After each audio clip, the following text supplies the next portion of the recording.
Guys, yan ang ipapakita. As you see, this one is paper bag. So, tingnan po natin kung ano yung nasa loob niyan bag na yan.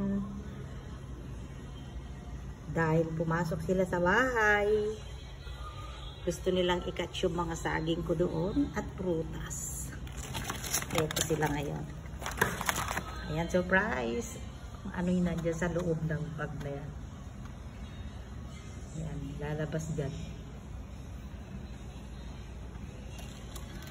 Ay, na silang lumabas. Ano ba yan? Pumasok sa kusina yan. Tingnan nyo ha. Ano rin nyo kung ano po.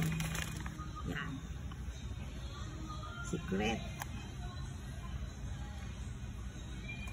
Ayan. Labas na kayo. Labas. Bigyan ko na kayo ng kalayaan. Yan. You have a freedom now. You have a freedom now. Ayaw nilang lumabas. May freedom na sila. Binigyan ko na nila ng kalayaan nila. Ayan. Pero ayaw pa nila. Ayun. Ayun. Ayun guys. Nakita nyo kung ano yun.